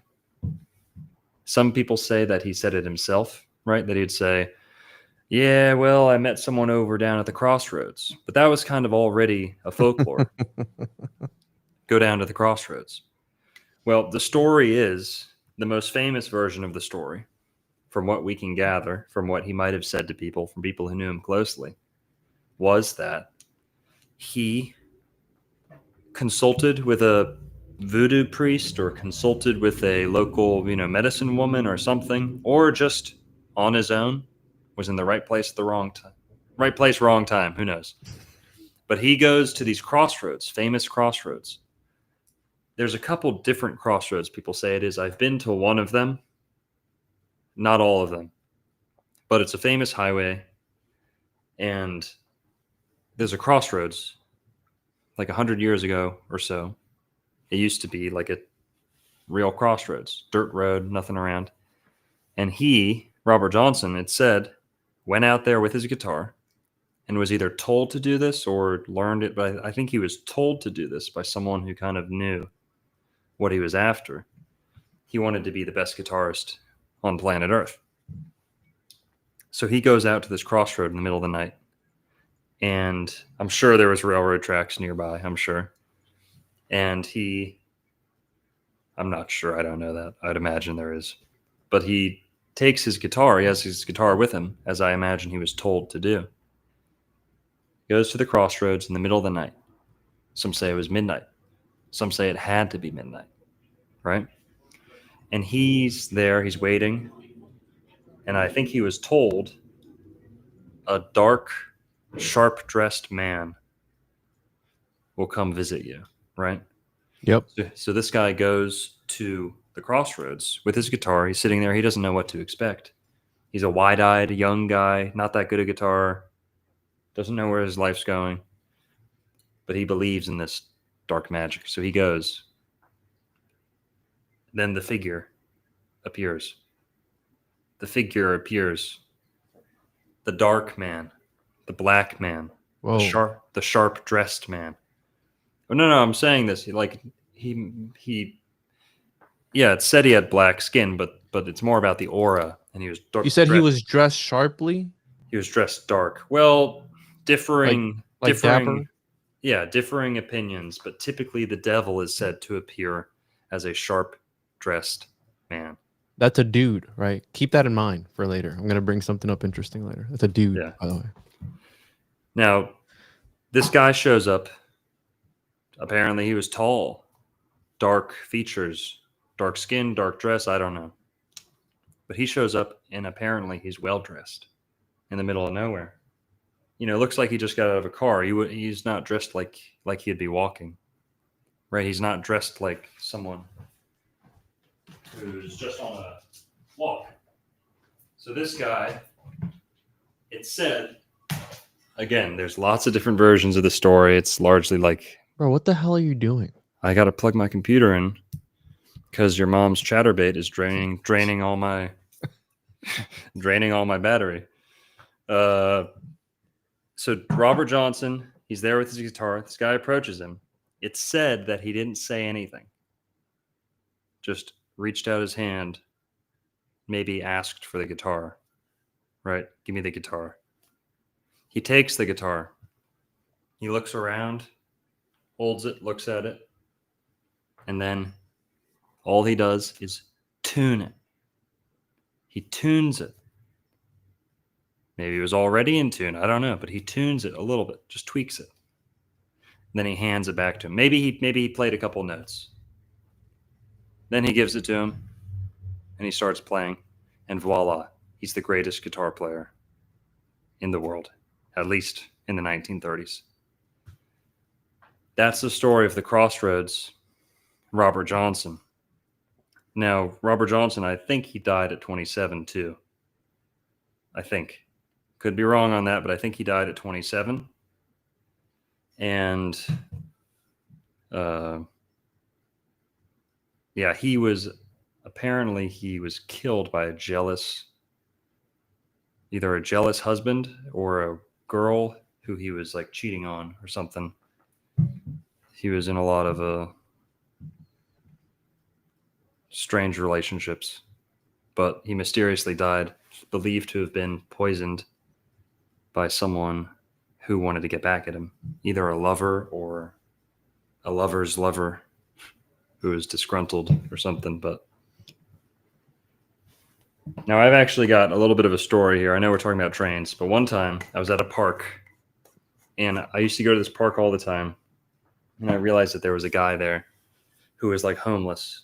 He was pretty young, and he would always walk by and look at my van, and I'd play guitar, and he'd be looking at me. He'd always be looking at me when I was playing guitar, and I could tell he wasn't all there, like he was crazy. Dude, we're gonna have to do another episode on this or something. Crazy rabbit hole. But this guy I met at a park, and I let him play my guitar one day. I thought you were gonna say you let him touch you. But He picks up my guitar, tunes it a little bit, and plays All Along the Watchtower by Jimi Hendrix. Okay? Perfect. Amazing. Reinterpreted. Not like, not note for note. Reinterpreted on a 12-string guitar. Very, hard to do. Picks up my guitar. And this guy, I should have said this. This dude was, I don't know if he did drugs or what, but he was not there. He was not present. He would talk to he was schizophrenic, definitely. He would talk to himself, have outbursts, almost like Tourette's. But when he was playing the guitar, super, super good guitar, I believe his name was John. And John, stranger, picked up my guitar. All he asked me for, I said, again, this is a big, long story. But this guy who I let play my guitar, one of the most interesting people I've ever met. I let him play my guitar, and I told him, I was like, hey, if I ever find a shitty guitar, I'll come bring it to you. And I think he was like, no, I can't, because I live outside. I can't take care of a guitar. I can't do all this stuff. He's like, don't even bother. So I was like, okay. But I got him a blanket one time. So I got a blanket, and I kind of won him over. He didn't hang out with people, just lived by the beach in a park by himself. No blanket, no nothing. Wow. And guess what this guy did for a living? Not a living, but day to day, his hobby. He had a Polaroid camera, and he would take pictures of what he called angels, demons, phoenixes, Bro. aliens. And dude, I might have to go try and find this guy, because the shit he had on these Polaroids, you could make a horror movie out of it. Bro, what? I've seen the Grim Reaper's face in a Polaroid. And I was like, are you faking these? I was like, do you manipulate these, or is this a double exposure or something like that? He's like, no. He's like, no, dude. I was like, what do you do all day? What is this for? And he said, I'm a demon slayer. I'm sorry, bro. I would have laughed right then and there, bro. Right? No, but isn't Saxter's name John too? Yeah. What is that your takeaway? No, I'm just saying, John, and then you got this other John. You should find him and do another documentary, bro. The Demons of, where was this, Lake Worth? Yeah, it was before I made my YouTube channel, and that's how it ended. I never saw him again. I saw him maybe 4 or 5 times on separate days. I let him play my guitar once, maybe twice. Never saw him again. But dude, he had a book, like a filing book or like a picture book that was like this thick. It was like a big binder, and he had page after page with 4 Polaroids on each page of the craziest shit you've ever seen. It was just him like high, alone in the middle of the night, taking Polaroids of like flaming entities, some crazy shit. But Oh my god, yeah, I would. I mean, honestly, I would probably laugh if he would have told me that. Like, he looked you dead ass in the face and was like, "I'm a demon slayer." dude, if He was 100% serious. 100% serious, and he's crazy. He had his like resting state was terrifying. Like you're like, I don't know if this guy's gonna bite a chunk out of my skin or not. Like he just seemed unwell, which but does also happen in Miami. cool. You got the Causeway Cannibal in Miami of 2012 that ate that dude's face because he had stolen his Bible or something like that, which is bizarre, right? So, speaking of, you mentioned voodoo, right? Yeah. Things like that. I want to bring this up because this is also part of the research. The use of railroad spikes and magical spells, especially in the hoodoo tradition, is based upon their value as forged iron and the fact that they have been used, much like used in rusty horseshoes. These qualities enhance their powers so greatly that a few root doctors would consider employing a shinier new blah, blah, blah, right? So again, railroad spikes being used as magical spells for magical workings. In Greek mythology, which kind of plays into the celestial railroad, which we'll get to here in a second, Hecate is the goddess of the crossroads. Okay. And you got Hermes here, and you have Hecate. Headless mule. I put that in there because it's from Brazilian mythology. Apparently, there's like a headless mule at the crossroads, and the Brazilian version of a werewolf and something else, right? So again, crossroads. This idea that the supernatural is there. In Great Britain, tradition of burying criminals and suicides at the crossroads. You also had go ahead. Yeah, if anyone's ever seen Kingdom of Heaven, the movie with Orlando Bloom, where his wife, when the movie starts, his wife has already committed suicide, and they're in the process of burying her at the crossroads, away from the town. Like you weren't allowed to bury a suicide in the town. You had to go outside the gates of the town. And if that wasn't well easy to judge what the outside of the town is or inside, you just go to the nearest crossroads. So to bury a suicide or a certain types of death, you don't bury. During the Middle Ages, they were once a burial place second only to the consecrated church for Christians. You had character Faust inscribing magic circles at a crossroads in order to summon the devil. You have that connection there with the Faustian pack and conjure, root work, and hoodoo, a form of African magical spirituality, right at the crossroads. The center of the crossroads is where the communication with the spirits takes place, and selling right, the origin, so such as selling your soul to the devil at the crossroads in order to acquire a facility of various manual and body skills, playing magical instrument, throwing dice or dancing, etc., etc. And I have just some stuff here about the type of train that it uses, right? A Siemens Charger diesel. And I heard people, I was watching like some documentaries and stuff like that, people talking about how the Brightline should have been fully electric, but it's not. It still has diesel engine, which is it's a Cummins. I have it here somewhere. But anyways, I just put that in there for that. Henry Flagler, I wanted to put in here. Right, he was using convict leasing, a method undertaken by southern states to replace the economic setup of slavery. So we talked about the slave connection, his connection with Rockefeller, and also I wanted to put in here Deborah Harkness was a scholar of John Dee, and she actually found this lost book one time, 2 copies of it, the Book of Soiga, in 1994. And it's interesting because not only was Harkness Henry Flagler's Stephen Harkness was Henry Flagler's stepbrother, who was a silent partner in Standard Oil, but he also married a Harkness, Mary Harkness Flagler. Yeah. And again, we have the John D. Rockefeller connection and also the John D. connection with the And with the Harknesses. One of the Harknesses was a co-founder of Standard Oil, if not more. So you have 2 Rockefellers, John and Bill or Will, and then you have Henry and Harkness. So that's 2 and 2. You know, a lot of people say it like Flagler was kind of like an assistant to Rockefeller or a second in command.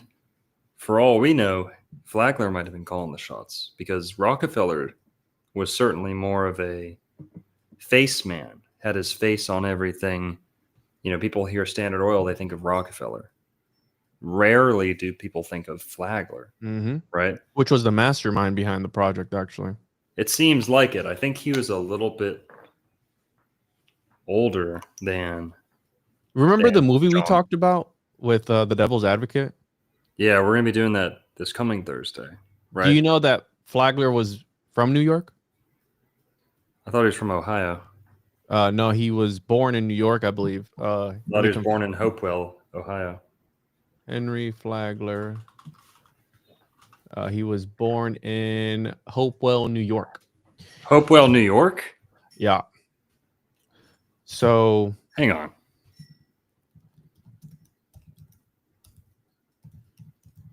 Henry Morrison Flagler, Hopewell, New York, January 2nd. Yeah, you're right. Which is the apple, right? The Big Apple. We talked about the Garden of Eden connection there and coming down. So we're going to be doing an occult breakdown of Devil's Advocate. We're going to get into Florida centered occult movie symbolism sort of stuff. We're going to do something. It's going to be fun. But the Book of Soiga was actually a book that, according to the angels that spoke to John Dee, right? They couldn't even speak about what the book was about because it would bring forth the end of times. So soy boys be like, just an interesting connection. And then here I talked about the dude connection. I told you to keep that in mind because Henry Flagler, according to Savannah News, didn't like dudes. What? Right. He didn't like dudes, but the definition of a dude in 1883 was a fastidious man. New York City slang of unknown origin. Recent research suggests it is a shortening of Yankee Doodle and foppish over fastidious male.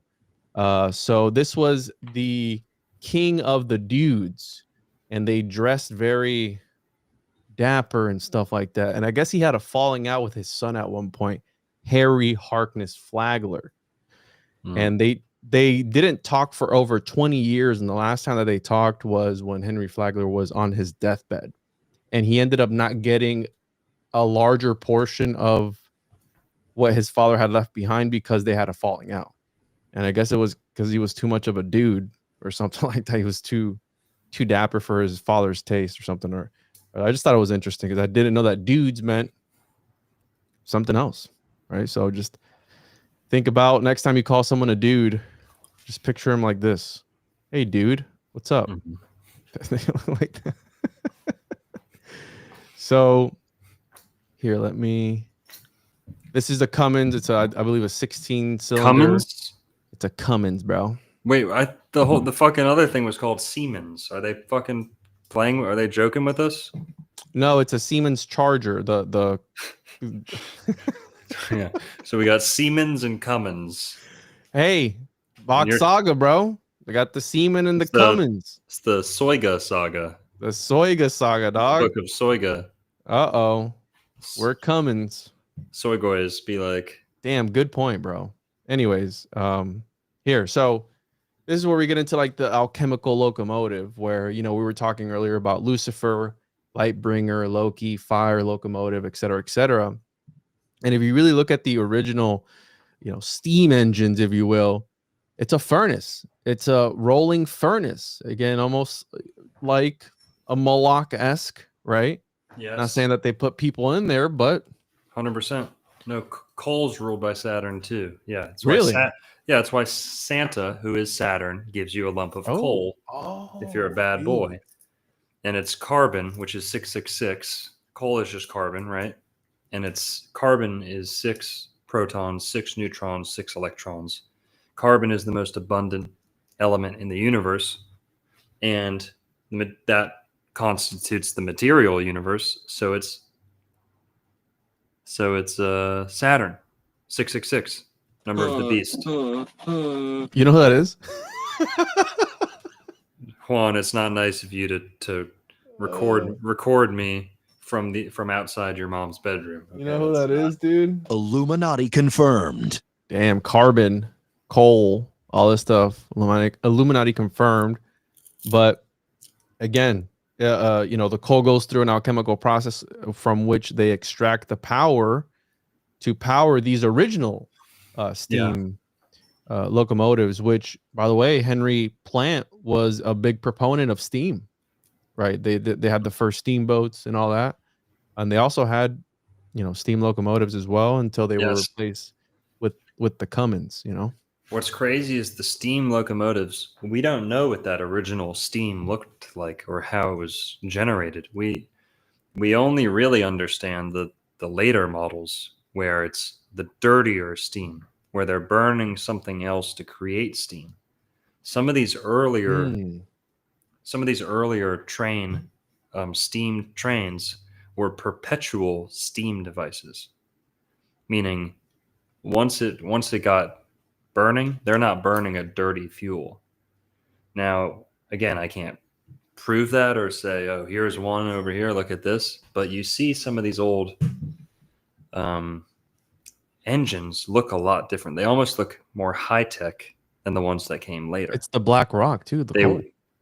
Black rock, yeah, that's the coal for sure. And locomotive, just to tie it back, locomotive, that's Moloch, too. Mm-hmm. You can tie that into Loki, lock and key, Moloch. Saturn rules moles and it rules locks. There you go. And Saturn, by the way, Saturn, to sit in the urn, to be scorched alive, to earn your living, right? Saturn, working hard, being a slave, being imprisoned. Yeah.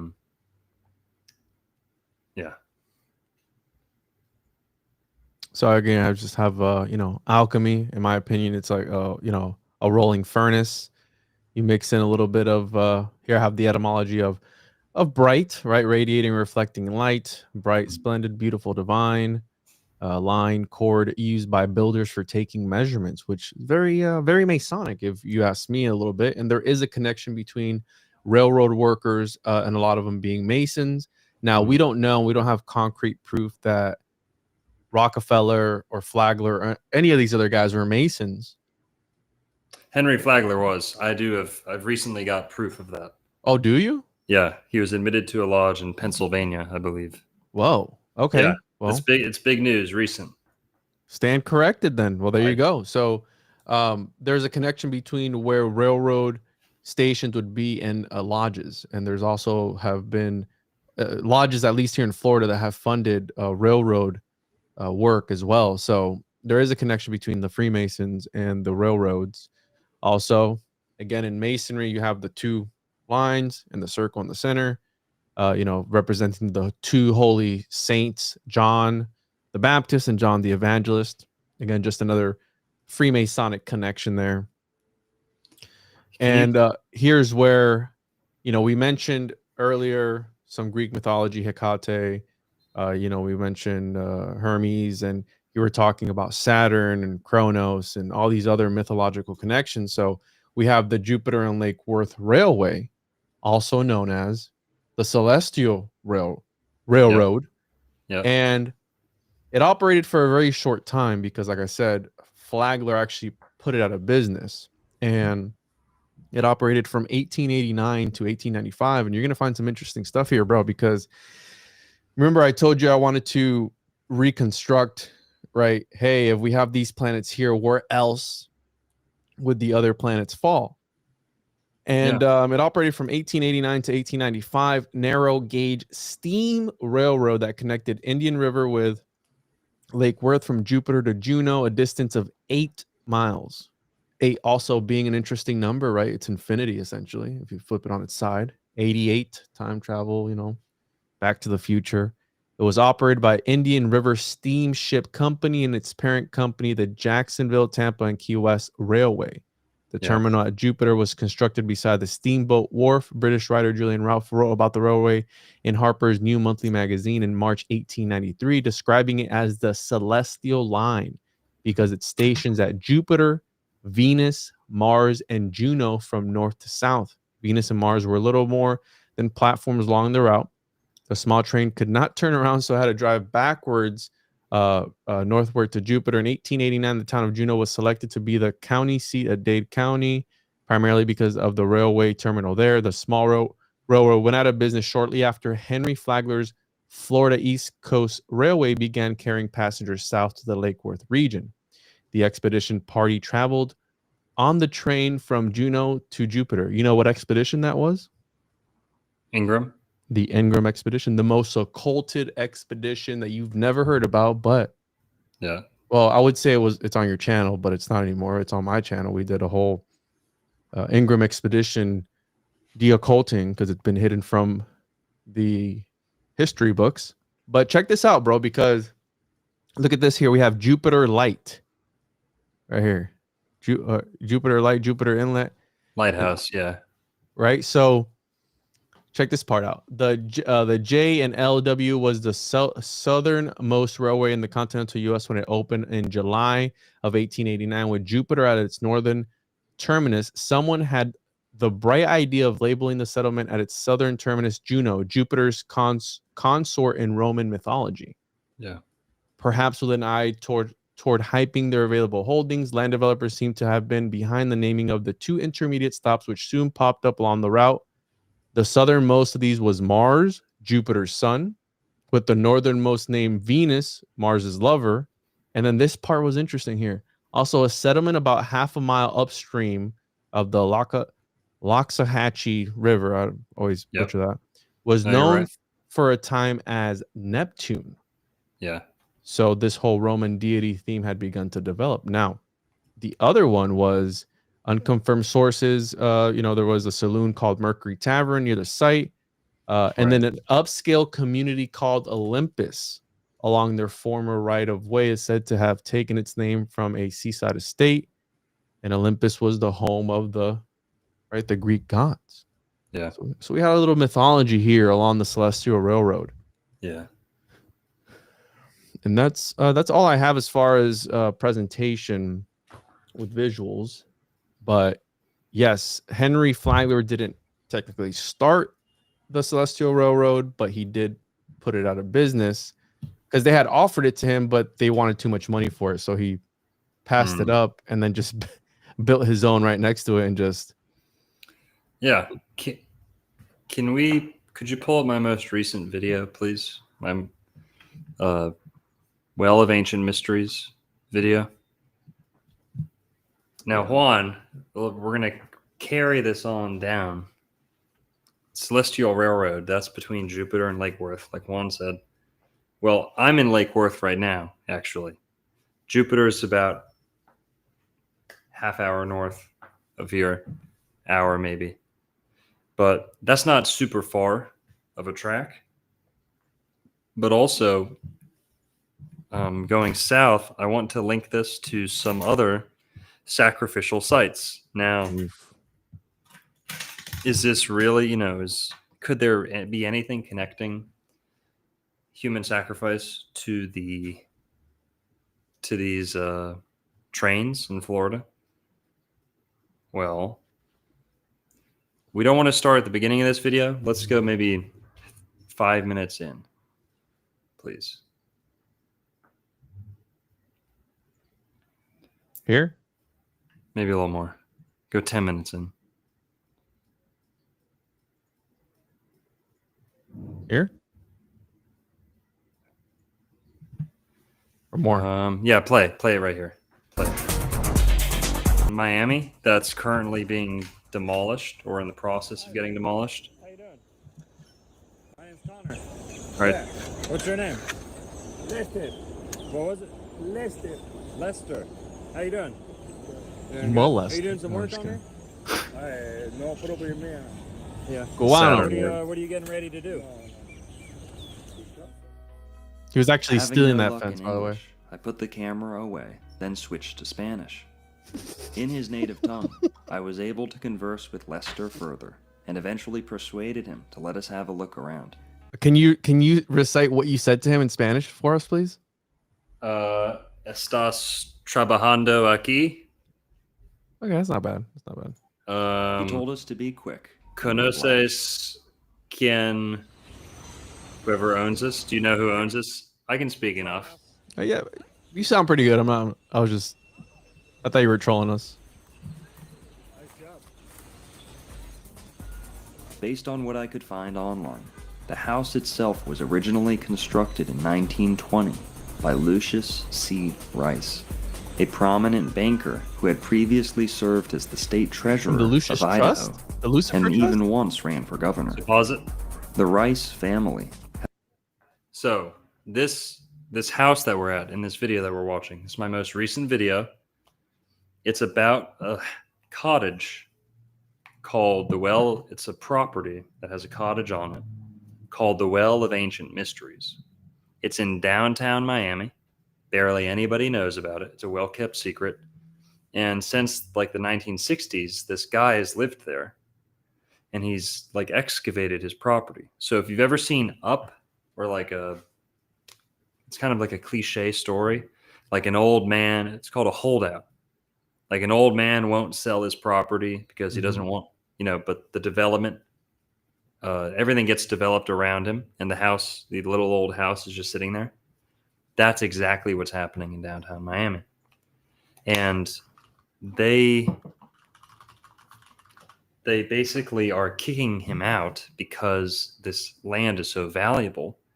They skyrocketed his property tax. They took him off the homestead exemption. So he had to pay he owed Miami all this money all of a sudden, and he couldn't pay it. They got rid of him. They had to, his part of his family actually sold him out, but he refused to leave. They had to remove him with the police. And now it's vacant, and it's basically about to be demolished. So we're going to try and stop that. Go check out my recent video to learn some more about that. We're going to do it again. We're going to go do a meetup, go there again next month, I think, if it's still there, hopefully to raise some awareness. But what did we notice about this place when we went down there? Not only is it developed all around, like skyscrapers as far as you can see, to the right, to the left, behind you, skyscrapers as far as you can see. Well, on the other side, there's you might be able to see it here. There is the railroad. Railroad. The Miami Metro goes right next to this house, practically on top of it. It's pretty much on top of it. Now that Miami Metro, yeah, that's the part I want to play. Can you go back a little bit? Maybe a minute? Oh, yeah, we want to listen to this part. It's talking about how the railroad runs right next to the house. Yeah, play it, please. It was the Brickles who donated much of their land. Go back a little bit more, 90s. please. Its name from William and Bermudez family, when Ishmael was just a little boy. The Brickell neighborhood of downtown Miami takes its name from William and Mary Brickell, who first purchased the land in 1868, not long after living in the White House as part of the Lincoln administration. It was the Brickells who donated much of their land in the 1890s towards the development of the Florida East Coast Railway by Henry Flagler, the billionaire co-founder of Standard Oil, along with John D. Rockefeller. Without the Florida East Coast Railway, Miami would never have developed into the bustling city which it is today. Henry Flagler is not only regarded as the father of Miami, but also that of Palm Beach, St. Augustine, and modern Florida as a whole. It has been reported that Flagler himself was a Freemason, first admitted to a lodge in Pennsylvania. After recognizing that the FEC Railway ran just across the street from the house, it became clear to me why Tim felt drawn to this location. It was the FEC Railway which allowed people like Henry Flagler and John D. Rockefeller to pioneer the art of retiring to Florida. But the Fountain of Youth just so happened to be a driving motivation. The Victorian era actually constitutes the golden age of spring water tourism and hydrotherapy in Florida.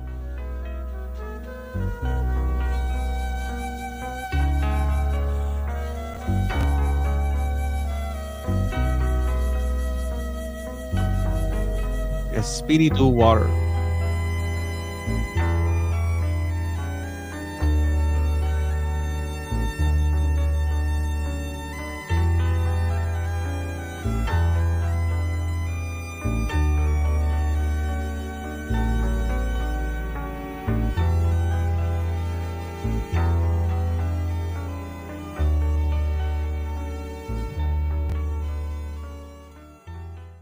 John D. Rockefeller himself settled at Ormond Beach, Florida, only after being assured by his experts that this particular region of the earth was the most conducive to long life. That dude had no soul. It is a little-known fact that for the latter portion of his life, Look at his eyes, Rockefeller only bathed and drank from a certain type of water bottled at Orange City, Florida, also regarded by some to be the Fountain of Youth. These legends were probably inspired by tales of the local Timucua Indians, who records reveal may have lived upwards of 300 years old at the time of Spanish arrival.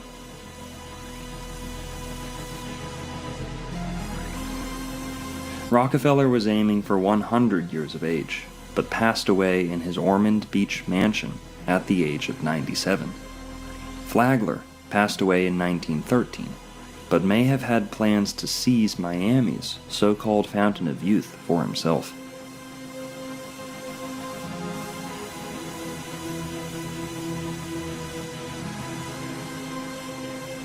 I've never seen that before, dude. That's crazy. Oh, yeah. Florida was first discovered in pursuit of the Fountain of Youth, and we should not be surprised to find that some of its most powerful residents have since also been preoccupied with that pursuit.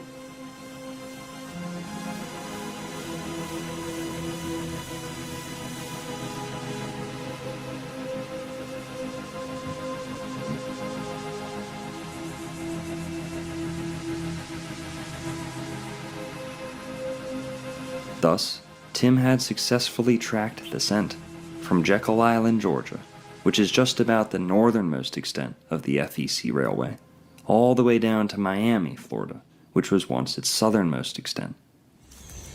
The head of the snake. Huh? The following comes to us from an article posted on Miami. So, that little tidbit there is connecting the house in Miami, which is it's a point of contention between the city and the people who, love the history and the resident. Big controversy. It's a big cover-up, too. A lot of money involved. Millions and millions of dollars over this property. Now, what's so special about this property? It's the Well of Ancient Mysteries. So it's got a cool house there. Old cottage-style house. It's been there for a while. But what's really special about this property is that there's a spring there. In Southeast Florida, that's very unique. Florida is known for its freshwater springs, but North Florida, West, Northwest, Northeast Florida, Central Florida, Southeast Florida, not so much. There's not really as many nice springs down here. We still have the aquifer. They just don't come to the surface like they do in other parts of Florida. So downtown Miami, at one point, this was the only reliable inland freshwater source in downtown Miami. Now, the Indians who lived around here believed it to be the fountain of youth. They believed it was a sacred spring. Now, there's a point in this documentary. Everyone go check it out if you haven't seen my recent video. There's a capstone, or like a cork. That's a better way of saying it. A cork stone. So there's a well here. It's a spring that comes up through the rock. And it's dug down into the bedrock limestone of Miami. Well, the hole that the well that they get the water out of, there's a cork stone that's like the size of a. It's huge. It's like this. It's like one of these. Bigger, way bigger than that. And that's rose quartz. I don't know what the cork stone is. It's just limestone or something.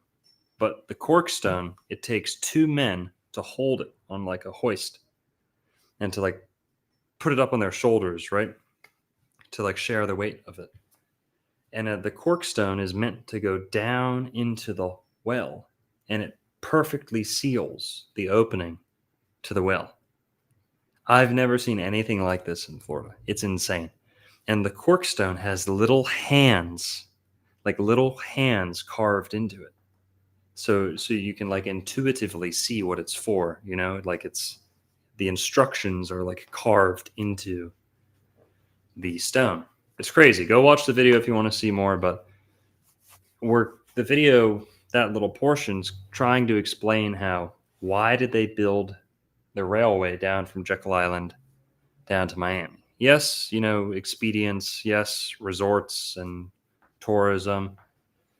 But the points that they chose along the way to make significant stops, Miami being one of them, that spring had a heck of a lot to do with it because the tracks go right next to the spring.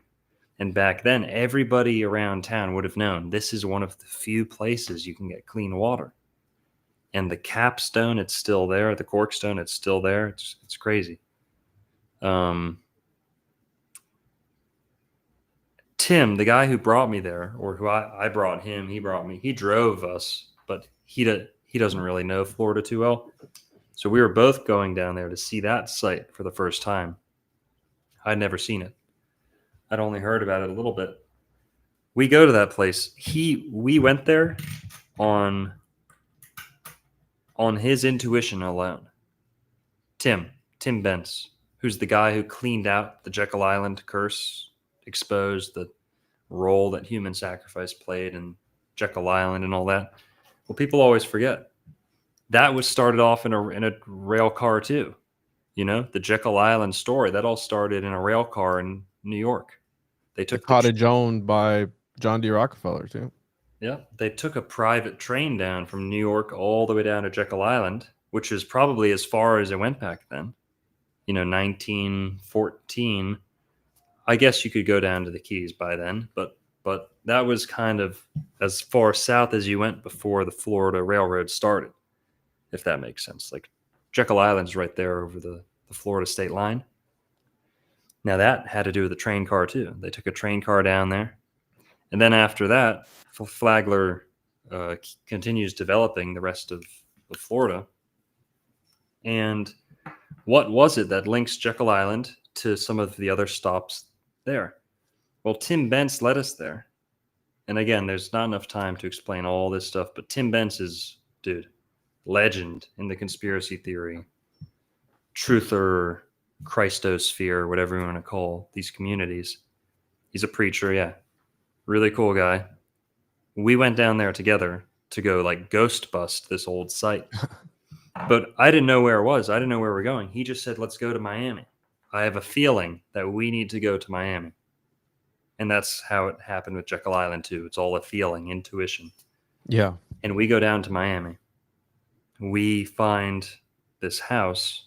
No, sorry, we're driving down to Miami, and he says, I think that there's an ancient sacrificial altar in downtown Miami.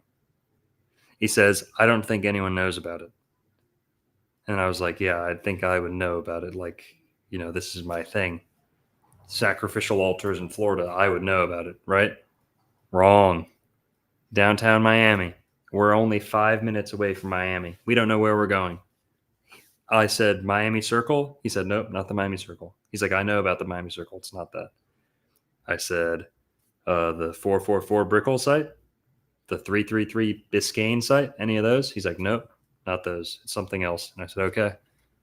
And then right before we get to Miami, I do a little keyword search. Ancient sacrificial altar in Miami. I'm like, this isn't going to turn up anything. Well, it does. The first article that comes up, I think it's only one article. I think there was only one result. And it said, oldest altar in this part of the United States. Well of Ancient Mysteries on this guy's property. So he's got the well there, the spring, and then there's also kind of like a table, like a limestone surface. And he claims that's the oldest sacrificial altar in this part of the United States, the Southeast United States. Now, where's the other ones? There's one near Tampa Bay, and there's one at Jekyll Island. And we know one's at Jekyll Island. We know one's still over near Tampa Bay in Newport Richey. It's still there to this day. You can go see it. I've done a couple videos on that too. But basically, Tim led us to that house alongside the railroad, just off of intuition alone. And he kind of guessed that there would be a altar there, a sacrificial altar. And he was right. And this was like the cherry on top, because he started this whole journey up in Jekyll Island, uncovering this type of stuff.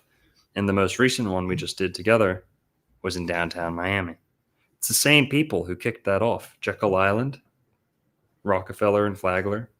Flagler founded Miami, you know, or at least almost had Miami named after him. They were going to name it Flagler City. And he said, no, that's too much. Name it Miami. But that's the connection between the Well of Ancient Mysteries in Miami, also next to the train tracks. And guess what? A lot of voodoo's done at that place too. This is wild, dude. I've never even heard of this place. It's pretty crazy. But you about good on time? You about ready to wrap it up? Yeah, dude. Yeah, I'm good. That's all I had as far as presentation wise. And yeah, what's next? What do you want to talk about now? We're gonna do the movie Devil's Advocate. Yep. Talk about its connection to Florida and might be based on some true events, perhaps. Yes. Right. Devil's at be there or be square, guys. Next week, this coming Thursday, Devil's Advocate, Old World Florida movie night, TJOJP movie night, Devil's Advocate. And this will be kind of a series. I don't know if we're going to do them in a row or what, but we're going to pick esoteric Florida movies to kind of react to decode, things like that. Next Thursday, be there, probably 8 p.m. again, Eastern. And yeah, do you want to add anything else before we get out of here? No, I mean, I don't know how I don't know how focused of a video this was. We kind of went all over the place, which is fine, but all good, dude. Still great. But the big take, 400 people in the chat, guys, too. That's dope. Thanks everyone for just tuning in to shoot the shit. But the takeaways on this, number one, Florida has a train that's out of control. Okay. There's a train that's killing people at an unprecedented rate. they're not talking about it. The news isn't giving it enough attention. If this were happening in any other state under any other circumstances, if this were any other, place and not as much money had been poured into it, they would have shut this thing down months ago, years ago. It's killing people, and there doesn't seem like they're doing anything. Doesn't seem like they're doing anything differently, or really even bothered by this death toll. And we've theorized tonight about why. Is there an esoteric reason behind it? Things like that. But why is it allowed to keep going on? It's murderous. There's something faulty. Either the train can't break soon enough, or the arms don't go down soon enough, or the people don't get enough notice, or something. The people of Florida are being, executed, like one by one. The people of Florida are being, it's weird, very weird that people aren't blowing the whistle on this, sounding the alarm, saying, okay, enough's enough. Stop it for a year until we find out how to prevent the deaths. Nobody really seems to care. So much money getting poured into it. BlackRock, Virgin, right? This is like Epstein 101. Oh, you guys hear about this? They're going to do a railroad. They're putting a railroad over to Little St. James Island. New Brightline station just dropped. No. Little St. James Island.